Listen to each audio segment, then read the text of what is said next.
Welcome to Hardware Addicts, a proud member of the Destination Linux Network.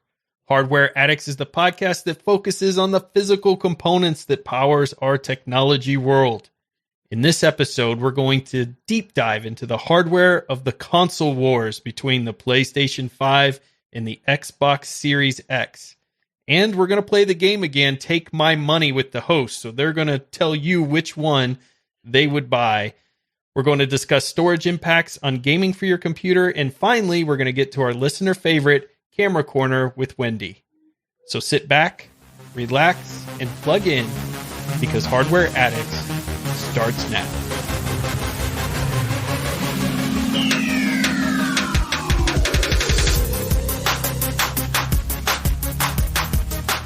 I'm Ryan, your tech guide through the universe, and with me today are my two co-hosts, Wendy, our resident photographer extraordinaire and hardware enthusiast, along with Michael, the software sage and hardware Padawan.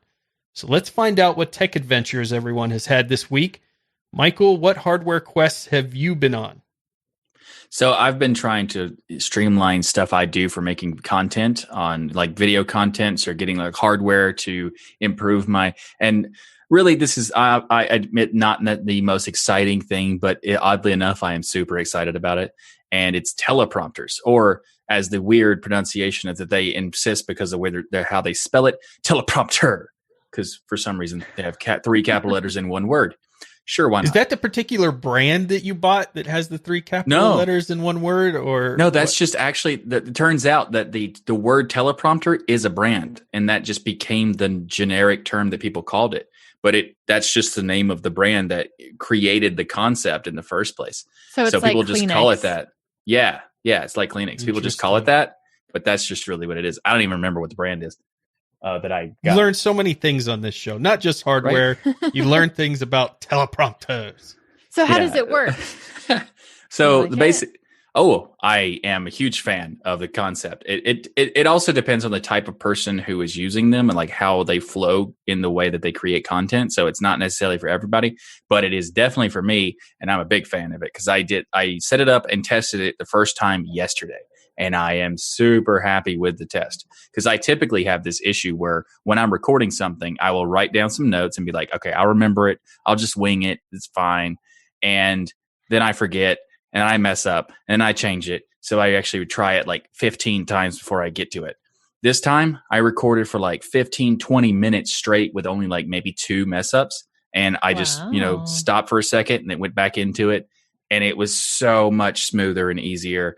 And I still did ad-libbing. But how's the and like setup work with it? I mean, do you have to move all your files over to a special piece of software, or do you just... Well, actually, it just uses whatever hardware you have, which is like what's cool about the setup that I got. It's more of a kit rather than a full thing. So what it does is it uses your phone or your DSLR or your mirrorless camera or whatever you have, and you can just position it because it has like the ability to slide up and down and left and right to position where you need it to be, and then you zoom it so it doesn't have the outer casing of the thing. And what it does is it sends that you record through this piece of glass. And on one side of the glass is just clear glass. The other side is a beam splitting glass so that it doesn't have any hazing effects. So the text looks clean. And then you have like this backdrop so you don't see any ghosting effects and stuff behind whatever you're recording with. So you don't actually need to buy anything other than this kit if you already have hardware. So what I did is, because I don't have a good camera, because I'm, getting tips from Wendy to tell me what to get. But in the meantime, I'm just going to use my phone. So I have the phone set up on one side of the glass, and the other side has a laptop that lays flat. It bounces off the glass and the glass is laying at like a 45-degree angle. So it bounces off the glass and I can read the text, and it looks like I'm just looking into the camera while I'm reading it. So it's awesome because I just want you to be honest. How presidential do you feel when you're reading from a teleprompter? I feel so presidential. Nice. I feel so awesome about it. We are going to get This Week in Linux live streams again?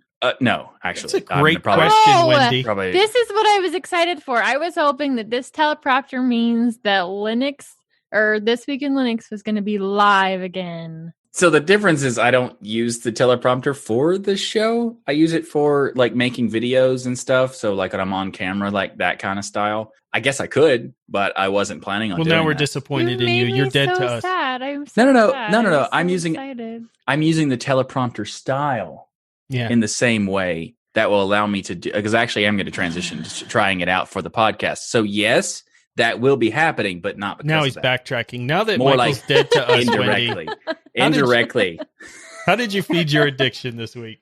Well, actually, I have this piece of hardware that's been sitting here now for a few weeks. If we go back to the first episode, I was talking about having some router issues. The community came through here for me again. Joe, the same guy who told me about the system I'm now using for my kitchen system, told me about this router. It's the Synology RT2600 AC, and it is an amazing little router. One of the features it has that I was totally excited about, since I have 4 kids, is in the software on it, you can say, well, this person is a child, these devices belong to them.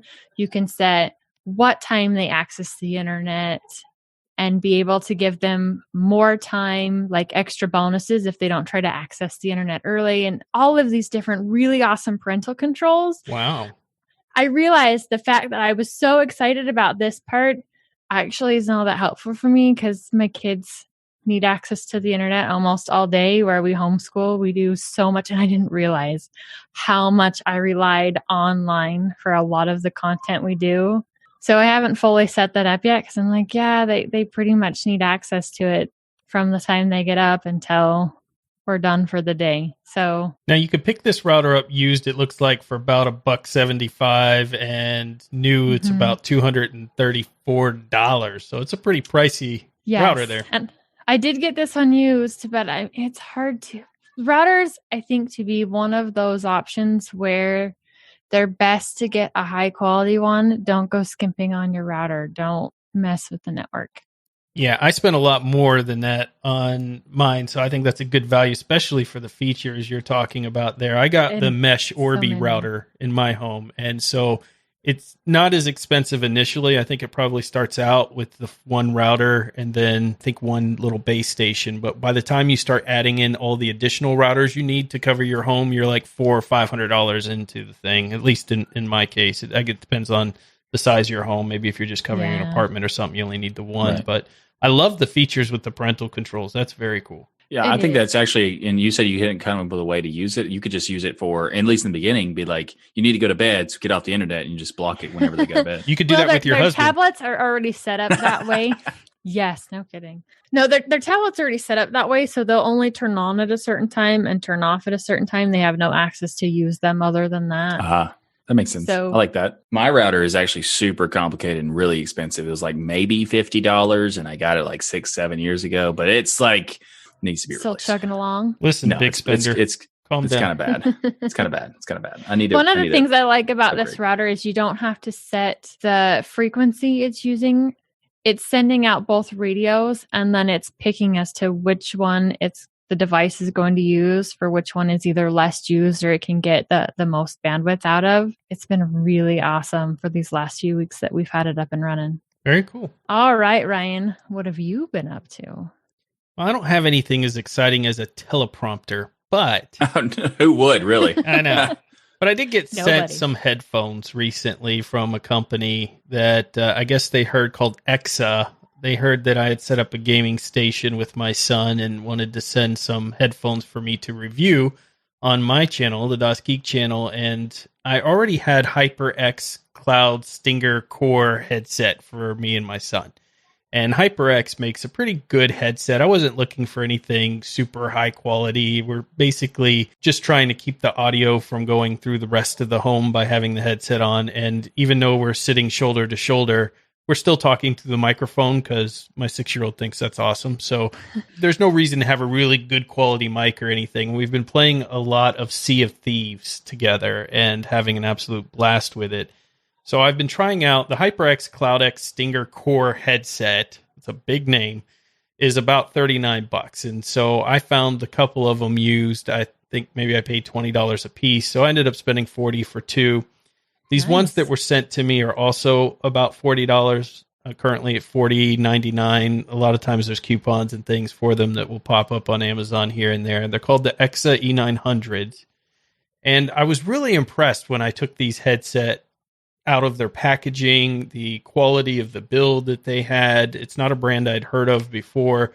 Seemed really solid. They used the leather, though, instead of the cloth for the padding. And this is actually one of the features, even though the sound is actually a little superior to the Hyperx. This has caused an issue because it's not as comfortable with the sweating when you have that kind of fake leather material that they utilize versus the cloth that's on the Hyperx. So initially, when I put them on my head, I was like, these are way better quality in the build. It comes, you could use it with your PC, it comes with a splitter, a really nice bag, and all of this stuff for a really reasonable price. But I tend to just use the Hyperx CloudX Stinger cores because of the fact that they use the cloth padding and you don't have the ear sweating if you're playing games for a long period of time. So I'll be doing a review on these, but I don't know if the company's going to be happy with me at the end of the day when I'm done. But, you know, they actually are a pretty good quality pair of headphones. And I think from a sound standpoint and a mic standpoint, they're as good, if not better, than the HyperX brand we know. It's just that decision, which a lot of high-end brands use, to use that leather is really what got me there. So tell them, I'm being honest. I think overall they're pretty good, but I cannot stand to wear them for a long time because ear sweat sucks. Exactly. Yeah. You could also just say you're vegan in that way that you like you can't use it because it's probably pleather. I don't think it's like real cow leather that they're using on these. Probably, but actually, I think we should do it in a future episode. We should talk about like headphones and like heads, like the difference between a headphone and headset, and also like the difference between a gaming headphones and some like whatever other things like the audiophile stuff. Because I think that'd be really interesting. That's a great conversation. I love that idea because I'm a huge wannabe audiophile. I say wannabe because it's an area of hardware that I only know enough to be dangerous with, but I've purchased a lot of headsets over the years and there is a difference between a gaming headset and your standard headset you would use for something like music. So we'll definitely cover that in the future. Awesome. This episode of Hardware Addicts and the entire Destination Linux network is now sponsored by DigitalOcean. DigitalOcean offers the simplest, most developer-friendly cloud platform. It's optimized to make managing and scaling apps easy with an intuitive API, multiple storage options, integrated firewalls, load balancers, and so much more. You can get all this plus access to their world-class customer support for as low as $5 per month, or you can use their flexible pricing structures for as low as 0.7 cents per hour. As Ryan would say, that's darn near free. DigitalOcean also offers 2,000 cloud-agnostic tutorials to help you stay up to date with the latest open source software, languages, and frameworks.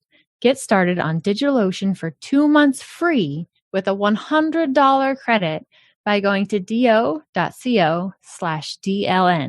Again, you can get started on DigitalOcean with that $100 credit by going to do.co/DLN. And we thank DigitalOcean for sponsoring this episode. All right, so now we get into console wars, and I'm telling you, between the PS5 and the Xbox Series X, PC gaming is dead. You no longer need a PC. It's over. What? PC Master Race. It's over. Wait, what? No. Okay, I'm completely kidding. Yeah. But there's some really cool stuff here. There's some really cool stuff that they're doing here. We're going to dig into the specs that have been released to this point and figure out which one of these consoles we're going to buy as the hosts. So, if you decide in the middle of the discussion there's something so exciting, you just scream out, "Take my money." But if not, then you can wait to the end and let folks know which one they should consider purchasing here. And of course, if you take our advice, well, that's just a terrible decision to begin with. But we'll give you our take on it regardless. I want to know before we start, though, what is the history of your usage of consoles in the past? So we'll start with you, Michael. What consoles have you owned? What is your history with console gaming? Well, I've actually been mostly console gamer for the majority of my life. The only thing I skipped the last generation with the Xbox One and the PS4, just because that's when I started doing PC gaming. and I got really into the PC gaming aspects of it. So that's the rest of it I'm really interested in, and I am looking forward to see what the different consoles have for this new generation, because skipping one generation, I still wanted to be able to get back into it and maybe even play. I like the fact that there's some like backwards compatibility that the different companies are talking about. So I'm glad to see that. But I think that my favorite console ever was the N64, and I've had like basically all of them when I was a kid. We had the Nintendo, the Sega Genesis, and all the other stuff. And I still think that one of my favorites has to be this N64, because it wasn't the most powerful thing, but I really liked that the style of the games that were on that console. And I guess actually I kind of forgot about it, and it's kind of sad, but I would say that the very close second, and maybe even tying for favorite, would be the Dreamcast.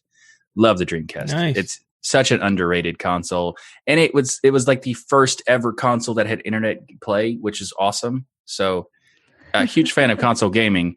Although this last generation wasn't that interesting to me, because it was just like, yeah, but my computer's super powerful in comparison. So like, meh. Interesting. Meh. So Wendy, what is your history with console gaming? The very first console I remember us getting, and oh my gosh, I feel like this is going to date me, but we had a used Atari. Oh, so you're 80. Well, I no longer TRS like you. 80. That's the end of this show. We're done. So you had an Atari. That's great. So we you had I played Pong. used an Atari. Yeah, so I vaguely remember that. I was quite young when we had that. And then the one we had for the longest amount of time, it was my brother's. It was a Sega Genesis, and he loved Sonic, absolutely loved Sonic. So I didn't play on it that much. Yeah. Oh man, I spent so much time watching him play and get mad. Like his body would move as he's trying to get Sonic to go where he wants to, and then getting mad. And I have not only a daughter that loves Sonic, which my brother would love, but I also have a kid that plays just like him on computer games, where like his whole body shifts as he's trying to. That's how you get your character to move better. It's actually to me, it's actually kind of funny, because it seems like your brother was, when you were kids, he was like the first Twitch streamer for you before Twitch existed. So that's right, absolutely. Watching him play, and so that was kind of fun. And we had a Wii for a short time with a few games, but I don't know what killed it. We still have it somewhere in storage. I need to take it apart, blow out the dust, see if we can get it to work. My husband's wanting a new game console, mainly to play with the kids a little bit more. Nice. So this is something I'm looking into. Great topic for right now. So I've been a PC enthusiast forever and built my own hardware since I was a kid. So PC has always been my primary way of playing games. I've always enjoyed console gaming. There's something about it that with the controller and just the ease of it that I've always enjoyed. When I was younger, though, it was more my brother. He was a Nintendo fanatic, so there was no Sega ever going to enter into our home. And console gamers can be like, you missed out, man. AMD and Intel. Right? You can have those same battles we have in the PC world between the console world of Sega's better than Nintendo, or Sega, all forever. of that stuff. Well, see, you were a Sega person, and we wouldn't have liked you as kids. I had a Sega Genesis, Sega CD, Sega Dreamcast. Yep, Sega. I also had the Nintendo, but I would say the N64 was the exception to my preference, but Sega was always the dominant for me. Well, our listeners need to let us know which side of the Sega Nintendo battle they fell on, especially in the 90s when that was really hot. But today we're talking about two different competitors. While Nintendo Switch is over there kind of releasing, the Switch and its idea of having portable gaming and things like that, the specs they're not really important to Nintendo as they are to Sony and PlayStation. So it's kind of funny because Nintendo basically, in the console wars, Nintendo just noped out of that completely. Yeah, I think they realize they're not going to compete in having the most powerful console, and they play to their strengths, which is a huge strength in their case, which is kind of having a niche way of playing or focusing on the portable aspects. And they have a lot of fun games, and a lot of families really trust Nintendo that if they purchase one of those, they don't have to worry about all the violence and things that you'll see on some of the other consoles. So, they've got their place, but the big wars when it comes to hardware people, when you're really looking at competing with PC gaming, if you will, is the Sony and Microsoft battle here. And the two contenders have come out with quite an interesting layout in their newest consoles, and that is the PlayStation 5 and the Xbox Series X, not to be confused with Xbox X. Okay? Don't confuse it. It's the Series X. It sounds like a tongue twister of a name. Oh my god. So they are not doing well, I don't think, in the naming scheme. That didn't play well with Nintendo when they did the new Wii or something like that. That was a Wii U. Yeah.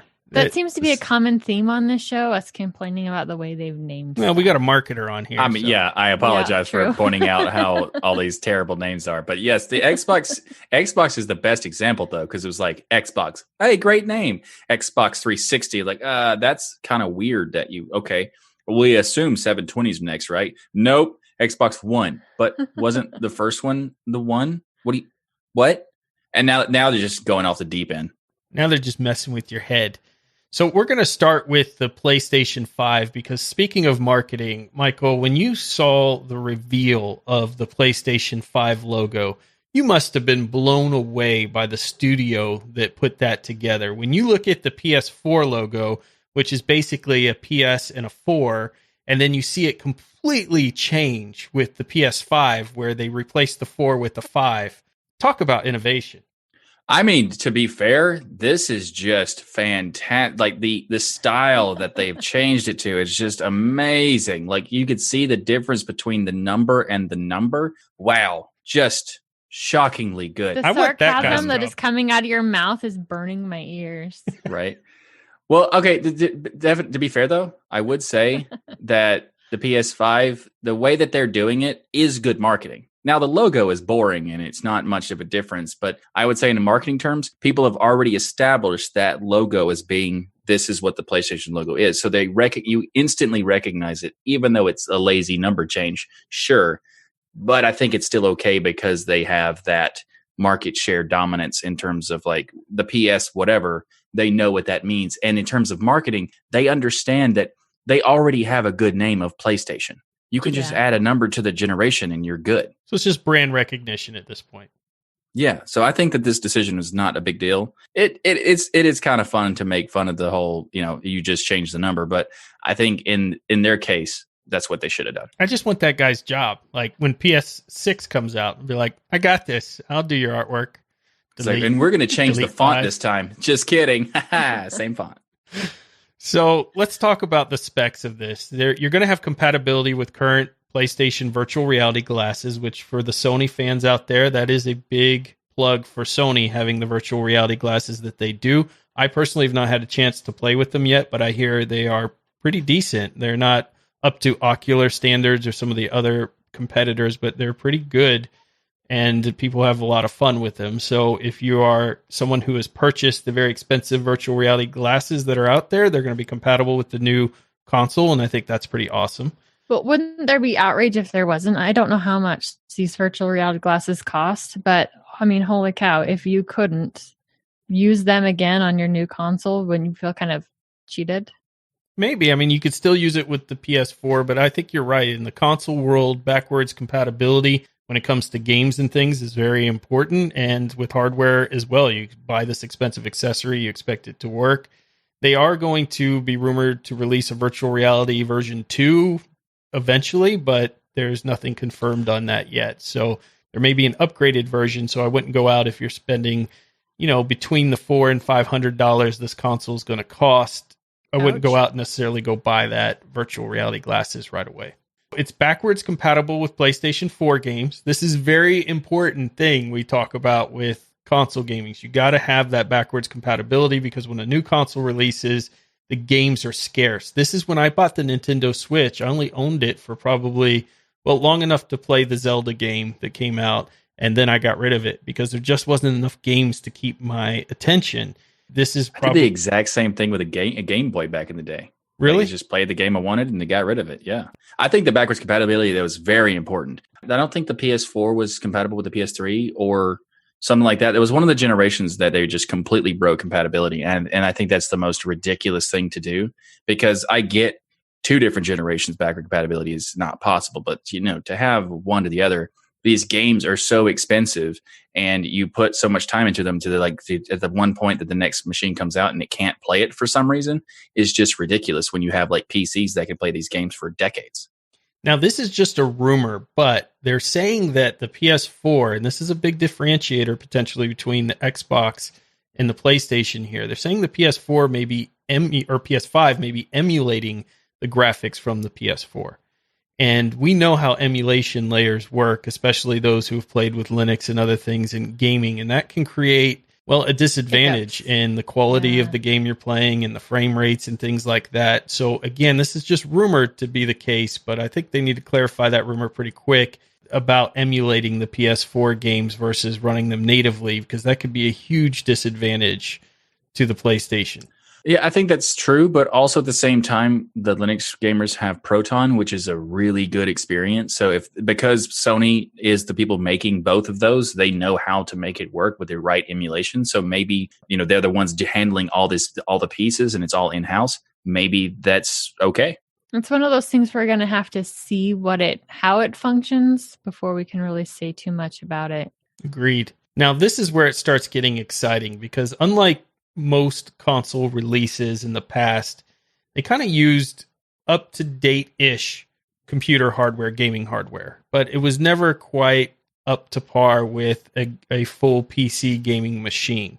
In this case, they're starting to use technology with the PS5 that isn't even out for your average desktop user to go and get, in some cases, specifically with the GPUs. But we'll start with the CPU here. Sony's going to use the AMD Zen 2 CPU processor tech. It's going to have 8 cores and 16 threads, delivering 3.5 gigahertz frequency.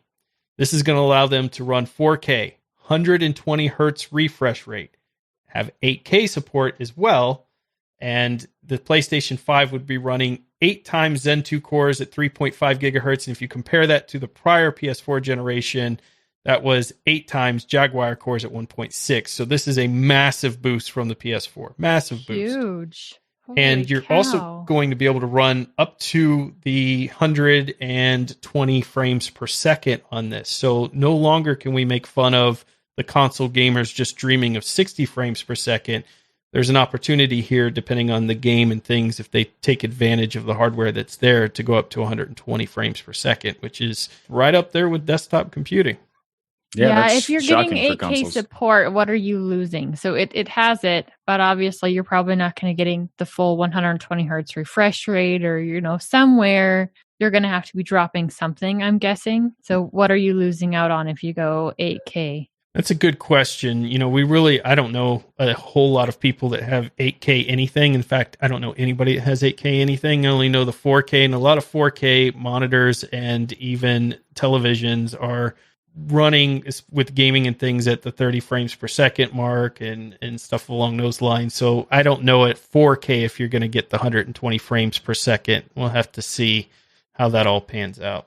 Yeah, and in speaking of the not knowing people have the 8K, I just want people in the leave some comments below and let me know if you're also with me in the 1080p squad. That's right. There you go. Yeah, I'm still on the 1080p squad myself. So. 2K right. All the way. I even 1080p forever, except for 1440p, which I think is 2K. So okay, we're good. This would most closely resemble. Now I say most closely resemble. It's not as fast as, but if we were to try to find a desktop processor to compete with the specs that they're showing us here, a Ryzen 7 3700X. It's a downclocked version of that, but it's pretty close from a spec standpoint of what they are putting into this machine. So I think that will show you that they're going to be capable of doing some amazing things. Anybody who's used the new Ryzen line, especially the 3rd gen, oh my gosh, they are powerful. So this is going to be a beast. It really is sounding like a big desktop computer, gaming computer in a tiny little box. Yeah, absolutely. So they're going to be using something they're calling variable frequency. So what you're going to see as we talk about the specs of these two consoles is they're kind of both taking very similar technology and they're layering on these ways of boosting or trying to tap into certain pieces of power of the CPUs, GPUs, hard drives to make theirs the fastest or theirs the most superior offering out there, because from a spec sheet, if you look at the hardware inside, they're near identical. So they're using this variable frequency, which is considered a boost. It allows a boost performance. Anybody remember the turbo button on the old machines? Oh, yeah. Yeah, that's I when use you it know all you're the flying. time, even though it basically did nothing. Well, what this does is it analyzes workloads on the GPU and CPU and attempts to adjust the frequency so that they match with each other. This allows the GPU to hit frequencies at a high rate without power spiking and lowering performance and things like that. So it's an interesting thing that they're throwing in there. We'll have to see how it works out for them. It's a custom GPU based on AMD's RDNA 2 architecture. We can't even get this thing. We don't, there's really nothing out there that AMD's released to the market yet like this. So they have a new GPU in there, promises 10.28 teraflops and 36 compute units clocked at 2.23 gigahertz, also variable frequency. So those with a PS4 currently, you have 1.84 teraflops compared to 10.28. So that's a big jump. Is insane. That is crazy. I was about to say, hey, I understood all of that. I'm kidding. I don't understand any of it. But the context of the 4 for the 5 is like that number, the PS4, PS5 logo thing.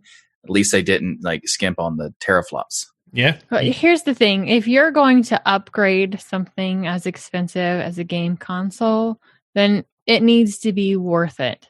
This is one of the things that shows that they're actually making major upgrades in the hardware, both in the CPU and the GPU, for an overall better performance of this new console. Honestly, this is the first time I think that the upgrades are actually upgrades. Because like the last time, the PS4 to PS3, yeah, they're better hardware, sure, but not significant enough to care. And this one seems like they're competing with desktop here in a big way, I feel like. I mean, this is definitely stomping in PC territory for certain. Teraflop, by the way, since you said you don't understand any of that, is capability of a processor, trillion floating point operations per second. There you go. Yep, so totally got teraflop. It. Thanks, got it. Understood. Teraflop. It's actually just fun to say teraflop. I like anytime it's like the processing stuff. It's like the petaflop or teraflop or whatever. It's like, yeah, that's fun. I like that. Usually these acronyms are terrible, but that one's a good one. That one's a good one. You also get ray tracing support. So this ray tracing thing that NVIDIA was all excited about having, well, AMD's got it too. So you've got the ray tracing support in there. 16 gigabytes of GDDR6 RAM. GDDR. Rolls right off the tongue. Yeah. Right? Yeah, totally. Now, this is where PlayStation 5 really tries to differentiate itself. It's got a custom, meaning you can't get this anywhere else either. 825 gigabyte solid state drive, input output of 5.5 gigabytes a second raw, or compressed 8 to 9 gigabytes a second. They're claiming this can load a game in less than 1 second. Now, this is so important. As somebody who's been playing console games with my son, the loading times for these games is so obnoxious compared to a PC. You just have to sit there at these screen after screen and waiting for this thing to finally load it. And I have the old version of the Xbox One, and my son uses the Xbox One S. And the Xbox One S still loads much faster than the original, but it's painful. It's minutes of time, to the point where when my son's like, hey, can we game? And I look at the schoolwork and decide if he's done good enough to game, then I go, okay, well, go set everything up. And I get to watch TV for another 10, 15 minutes while everything loads. So this is a huge advantage when they're talking about this SSD, and this custom one that they're using is really impressive, using, I believe, 4.0 PCIe technology here, which was a big push on the AMD Ryzen 3rd gen here with the motherboards that came out with them with the PCIe 4.0. So they're leveraging that. You've got external expandable storage with an NVMe SSD slot, so you can put additional storage in, and USB hard disk drive support. So that's pretty cool. So is this a standard one? It doesn't have to be special bought from them? Well, if you want to replace the current one that's in there, there's nobody that I understand on the market that has anything this fast. That's what I've heard. I haven't actually taken the specs. Well, for and your tried to find expandable one. storage, for But for your external expandable, one. you can just go get a standard NVMe. Nice. I like this. Like this, this. It's a weird when you said they made a custom SSD with like 825 gigabytes. That's a weird number to choose, but It is an odd number. Yeah. Yeah, but I assume it's because that allowed them to still get the speed that they wanted, but also having a giant number for the storage. They actually have like a lot of storage, but not just go for storage, also go for speed. So I like that. You've got a 4K Blu-ray player, so you can play Blu-ray videos still on this. I know that was a big selling point when Sony PlayStation first came out. You could play DVDs on it, then you could play Blu-rays on the newer versions, and now you could still play your 4K Blu-ray. I'm just wondering if I can use my Betamax or VHS on there. I don't think they have Laserdisc either. They need to add support for that. Disappointing. So really the biggest feature here is the SSD for the Sony. They did a demo here of a Spider-Man, and it loaded in under a second to prove their point. And they did the same demo on a PS4. It took over 8 seconds to load the same screen. I think this is huge that they're doing this. This is also going to improve ways of installing patches, because it's not going the way they're going to install patches now is it's not going to overwrite current blocks. And also can download modular parts of a game. So they're really leveraging all of the speed of this machine so that they can do things like modular loading, which means you could download just the multiplayer version parts of a game and start playing immediately while the rest of it's still downloading, which is a pretty cool. That's awesome. Yeah. I really like that. So it's kind of like transactional updates for the software people. So now let's get into Xbox Series X. So you get the same. Can't wait. What? I can't wait to talk about the worst product name ever. Let's go. Here we go. So you get the same 16 gigabytes of GDDR6 RAM. So that's the same as rolling off the tongue. Yeah, again. exactly. Perfect name. So it's the same as the PlayStation 5. You get an 8-core, 3.8 gigahertz custom Zen 2. Now remember, the PlayStation 5 only had 3.5 gigahertz. So you're getting 0.8 with the Xbox. Nobody's yelling, "Take my money" yet? Come on. No, because I don't know what that means. It's like it seems not a very significant difference. So I'm gonna we're 0.3 gigahertz difference so far. There's a little bit of trick they're playing here though, because the 3.8 is without simultaneous multi-threading. AMD's version of hyper-threading, which some of you who are into CPUs understand that. Splitting of the physical cores and the virtual cores. So they're kind of cheating a little bit in their boost, but it's still a little bit faster. Now, if they enable SMT, I wonder what happens to that 3.8. It probably falls more along the lines of 3.6 or something like that. So very, very minor difference at best. Very compatible or close there. You've got the 4K, 120 hertz refresh rate, 8K support as well. You've got the custom AMD RNDA Navi line with 12 teraflops, 52 control units at 1.825 gigahertz, and this also supports ray tracing. So PS5 has less compute units, 36 versus 52, but the PS5 has a higher frequency at 2.23 versus the 1.8. So you can see they're taking this custom hardware and they're tweaking it in different ways to kind of try to give one advantage here or there. But at the end of the day, when it comes to the CPU and GPU between the two, I'm calling this one a tie. That's how I feel. Yeah, It seems like the Xbox though has a little bit more teraflops. So I guess I don't know if that matters. It just sounds fun to say. You just wanted to say it. I just wanted to say it again. You're right. That's it. Now, this is where the differentiator comes in. You've got a 1 terabyte custom NVMe SSD versus the 825 gigabyte. The input-output of 2.4 gigabytes with a raw of 4.8. That was compared to the 5.5 versus 8 to 9 gigabytes a second compressed with the Sony. So you've got a much faster hard drive in the Sony. Yeah, much like faster. double almost or something. You've got the Seagate proprietary external 1 terabyte SSD expansion card, USB 3.2 HD hard disk drive support. So on the Sony, I can pick up an NVMe SSD for an external, and it doesn't have to be from Sony. But with Xbox, I need this proprietary external in order to expand my system. Well, that's for the external 1 terabyte SSD expansion card slot, but you can also plug in an external drive of your own. So Okay. you could have as long as it's running through the USB port. Right, but so for I think the NVMe version is that you would still need Faster. this Seagate proprietary thing. So if you can use this USB, sure. But I think the Sony has both, also USB and using your own NVMe. So I think that on this particular piece, the Sony's winning. Kind of. You could use your own NVMe as long as it meets those speed specs. So you will have the ability to go out and buy your own, but probably not on day one. Gotcha. Awesome. You have Xbox One backwards compatibility with no emulation and upscaling. So they're going to upscale the Xbox One games in addition to running them natively. I like the sound of that. Yeah, that is a very big win for them because there's a ton of games out there for Xbox One. And of course, you've got the 360 games out there digitally and things as well. You've got your 4K Blu-ray player as well. So those of you who are still using the physical Blu-ray players, you've got an option to play those. They're using something they're calling Xbox Velocity architecture, which features tight integration between hardware and software and is a new architecture optimized for streaming of game assets. Blah, blah, blah, blah, blah.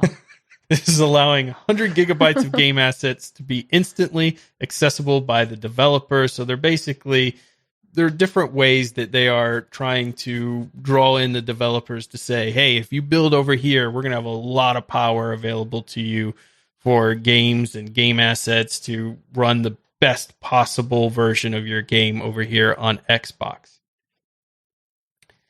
So in conclusion, nobody's yelled take my money yet, including me. You've got Xbox Series X and PS5. Obviously, the winner out of both of them is AMD because, oh, absolutely. AMD got both of them. That's just awesome with the CPU and GPU. I mean, I'm glad they're actually doing that because, AMD, the more they get these kind of partnerships, the bigger they can battle in the competition in the regular, space. So I think this is good in that sense. But I think that if I have to choose, do I have to choose? We put a gun to your head, a virtual one. Oh, okay. That's good. So social distance. And you're too slow. Well, that's rude. I'd probably go with the PS5. I think that the stuff that they're offering is more interesting, and I also think that the double the speed of the SSD is a very important thing because, like, when I did do gaming, there was times where you had to wait 10 minutes or whatever, depending on if loaded everything. And I don't think this is a problem now, but I remember the couple times where you got some games and you had to you launch the game with one disc and then you had to reload it with another disc. You had to actually not turn it off. You are old school. Yeah, but that was just a 360. I remember having to do that on the 360. Yeah. So that kind of ridiculous stuff, they might try to push it even farther along the lines, even with this stuff. So maybe that would be. So I think that the faster load times is more interesting to me than the raw power of CPU and GPU that Xbox has tapped. Come on, the raw power of 0.1 gigahertz. Well, before we let Wendy make a decision, I want to give you all one more piece of information here. For the PS5, it will have exclusives like Godfall game, which looks amazing, and some others that are not announced yet. With Xbox, they're saying there's 0 exclusives because every game that works on the new Xbox also has to be available for PC. That is such an interesting move by Microsoft, such a smart one, because think about it. I like that. Sony has no play in the PC market. This is where I think Sony is missing out tremendously of not picking up officially supporting something like Linux out there or another operating system where you could play Sony PlayStation games so that they can compete head to head with Microsoft. Because if you're someone like me, where I have a PC and I have a console, maybe I only want to play the games with my kids on the console, but the more violent games and things like that, I want to play on a PC where my kids aren't around.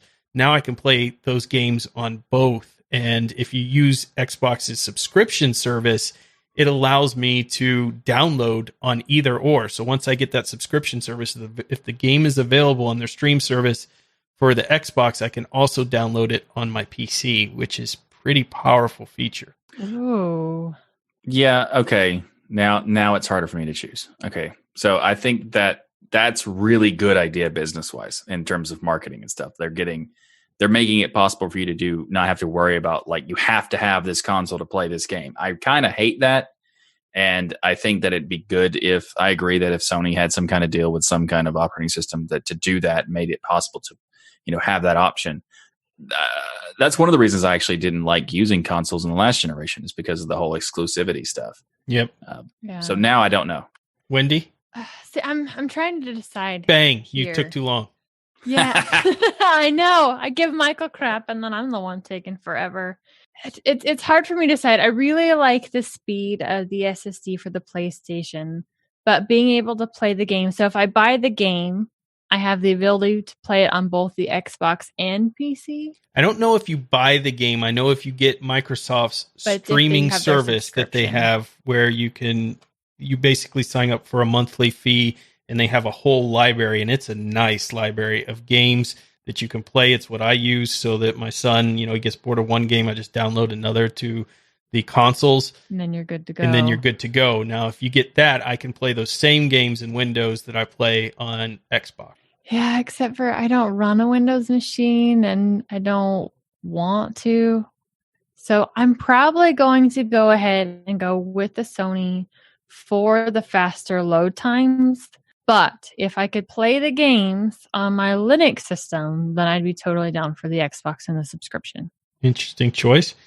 I'm going with the Xbox because the ability to play on both the PC, even if I have to boot into Windows and play on Xbox, is pretty tempting to me.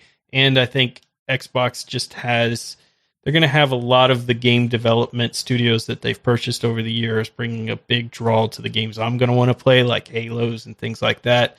So I'm going to have to go with Xbox here. Even though I have a PS4 and the Xboxes, I tend to play the Xbox more. So that's interesting. I was the first one to make a choice, and then I retracted it because I didn't know. And now I'm the one who's splitting the difference between you two. So I'm going to choose. I'm going to make it Wait, really remember easy. how mean Wendy is to us. Fair enough. So nice. Fair enough. I'm going to make it easy for the people who are listening to like the choice. I'm going to make it. Well, actually, I'm just going to do a cop out and cheat. I'm going to choose the PS5 simply because the Xbox Series X is such a stupid name. On principle, they can't have my money. Wow. So we got 2 Sonys take my money, 1 Xbox take my money, and the true deciding factor here will be your vote, the community. So let us know which one you would pick up if somebody handed you between $400 and $500 for one of these consoles. So Xbox is rumored to have 2 models. One will be around the $400 mark, one at the $500 mark. All of this subject to change. And the rumor is the PS5 was somewhere between $400 or $500, but people are starting to say now there's leaks showing it's closer to that $400 mark. That's what you'll have to spend to pick one up. And also, just to be clear, the Xbox, different 2 models. One model is the Xbox Series X. The other one is the Xbox Series X Series 10. Yes, that's great naming. I don't know if that's true, but it probably is true because how terrible they are. It was so dumb, I believed it. So there you go. There goes Michael spreading rumors. My bad. So we're going to go through the brain filler really quick here because we kind of touched on it already, but does faster storage drive help with game performance? Wendy, yes or no? Absolutely. Michael? Probably. I'm not really that familiar with that kind of stuff, but probably in terms of like how to load faster and that kind of stuff for sure. So the answer, yeah, exactly. Yes, in certain conditions. If you have large games with big open worlds, which is now something that the console gamers can enjoy with their faster drives, you're going to see a big improvement in your loading times. It allows for games to install and load much faster and allows for developers to take advantage of partial installs like we saw with the PS5 during load times, fast travel, the elevator scenes we're all used to seeing so that the game can load the next level. All of that can start to go away. This can, though rarely, it can impact frames per second as well, because developers don't have to work around storage delays with things like those elevator load scenes. So there are certain games that have been proven there. If you have a faster drive, you can get better FPS if the developers take advantage of that. And it depends, again, on the game and things. But in general, no, you're not going to get better FPS. You're just going to have a better, faster experience getting into the game and playing it and even installing it. But there are certain times where you can get better FPS as well in the game itself. Hard drives matter. Don't go buy the cheapest thing you can find. I remember having that conversation with you, Michael, when we were building your machine. Don't go cheap on this. This is an important part. That did not happen more than 3 times. So it wasn't actually that bad. I listen. If we look at computers in general, right, you don't want to run your games off spinning rest anymore. You want a nice, fast SSD to not only install your games on, but to run them off of. They play so much smoother that way. I learned the difference between a fast SSD and a slow SSD because I didn't realize that there was a difference. And when I sent a link to Ryan's like, hey, how about this? I'm like, no, just no. Here's the one you get. I'm like, oh, okay, cool, thanks. And this is great advice if you're building a machine. I have benchmarks on my channel where I have stomped CPUs that on paper are faster than what I was running, had far superior specs, better video card than I had, for instance, and was stomping them in benchmarks. And that's because it's about what you pair your components with. If you have a bottleneck in there, you're using a slow hard drive, you're using an inferior quality of RAM or very slow RAM, a really poor quality motherboard, you're going to have bottlenecks. So you may be able to say, I have the 2080 Ti in there, and that's great. And I'm stomping you with a 580 AMD because you have so many bottlenecks in the rest of your system that you went cheap on that your system's not performing at its optimal rate. Because keep in mind, when you're seeing benchmarks from the big companies, they're pairing it with the very best stuff out there on the market. Yeah, it's kind of like it's kind of like pairing your meal with box wine versus Pinot Noir. Wow. I don't know anything about wine, but maybe you could start I a don't podcast. either. That was the first one I could think of that actually had a name. All right, so Wendy, it is your turn now. Get into the very popular camera corner for us. Awesome. And we have a few more listener questions this week. And the first one comes from our very own Eric Adams, one of the hosts of DLN Extend. And he says, you mentioned most DSLRs not being able to continually record video. I wanted to get a better alternative to a webcam, one that I might take into the field for video production. What would you suggest? I'm not looking for high-end gear, just something that's reasonable and easy to work with. So for me, when we're talking about high-end, low-end, numbers here really matter because what somebody considers mid-range could be somebody else's max price. So on some of these questions, if you have a budget that you're needing to work with, saying what that is could totally help. But a used Sony A6000 is an absolutely wonderful option. One thing I like about if you're going with a camera over a video camera is the mirrorless ones. Their sensors are made to run and be turned on for long periods of time. So my DSLR, while it can take video, it is not meant to have that shutter open all of the time. And the sensors on the mirrorless, that's the only thing you're seeing the image through is that sensor. So they're made to stand up to more heat to be on longer. Another great thing about the Sony A6000 is if you wanted to connect it to, say, your computer and use it as a webcam. I've seen lots of different reviews of people using this camera as a webcam. That's what I do. You could be like me. Be just like Ryan. Well, the best part is, as you know, is it's got a clean video output from the HDMI. And what does that mean? That means that you can set it so it's not showing what any of your settings are. It's not showing what your shutter speed or anything that is on the output. And you can use the video that it's outputting as your direct recording material. So the clean video is implying that it has nothing but the video there, no overlays, no nothing like that. Exactly. You're getting just the video. Nice. Jacob says, I've got a Tamron micro telephoto lens and an adapter for my Sony mirrorless camera. The lens is still not very clear, but it was a great find for 20 euros at a flea market. That is an absolute amazing find. I have to say, great job on finding that. I get lots of color artifacts. How taboo is it to simply desaturate the photo and release them as black and white? In reality, there is a whole bunch of a large group of people that shoot their images knowing that they're only going to be black and white. What are they all trapped in the 50s? We got color now, people. Yeah, but black and white can be so beautiful. That's One of true. the favorite portraits I've taken of my husband is done in black and white. And usually when you're doing black and white images, you've got things a little more contrasty. Your light can be a little more harsh. So there is nothing taboo with desaturating and having just a black and white image. And it's even more fantastic when it's not something you're doing, you're like, oh crap, I don't like that. When you're shooting for the purpose of knowing that this is going to be a black and white image, it'll change the way you think about that shot and how you create that shot for the end product. He also asks, is there something I could do with the hardware to reduce the coloring artifacts, or should I just live with the desaturation? My biggest tip here is if you want to continue to use this lens and you're not liking the artifacts, you might be able to take it to someone locally who can clean that lens for you. And typically what happens is there's a grease that's used for the focusing mechanism on those, and over time it gets old and breaks up, and it can put a layer or a film on the inside of the glass in that lens. So you can take it to someone and have them clean it. I guarantee it's going to cost you way more than what you paid for it. And if you're willing to give it a shot, there are a lot of tutorials online about taking some of these old lenses apart and cleaning them up yourself. So if you're brave and willing to give it a try, give ahead and clean it yourself. However, I am not responsible if the lens doesn't work anymore.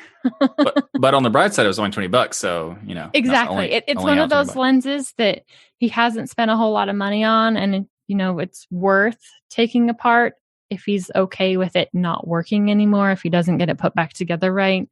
There's one of those things, there's a lot of little intricate screws on the inside that make it work. So finding a tutorial and making sure you're tracking your steps all along the way so you can get it back together.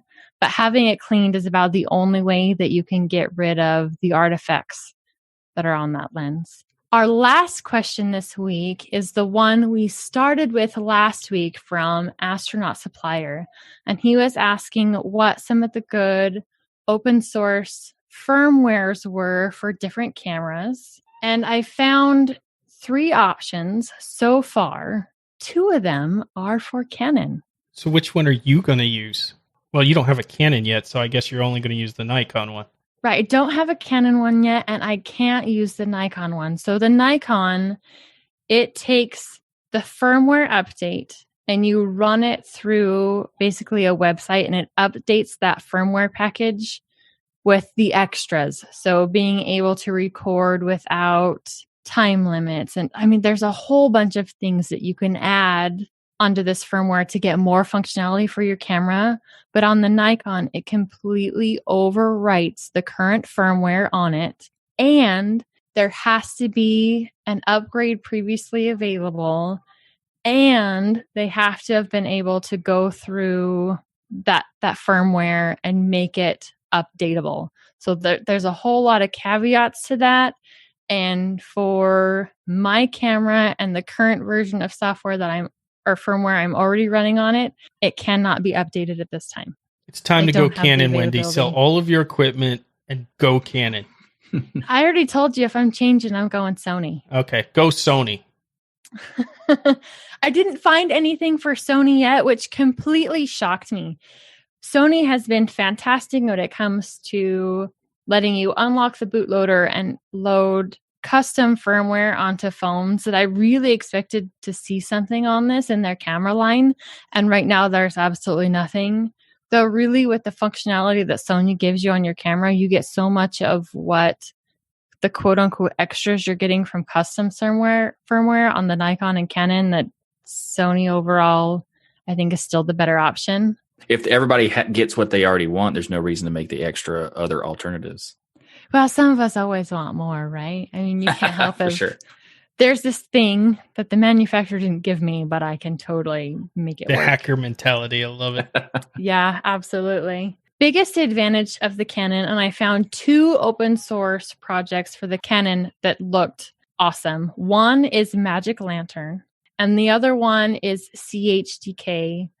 Both projects are pretty similar in the functionalities that they give you. Having longer recording times, being able to record a higher quality, a bunch of different features that you can add. And on the Canons, this runs off the SD card and doesn't overwrite the current firmware.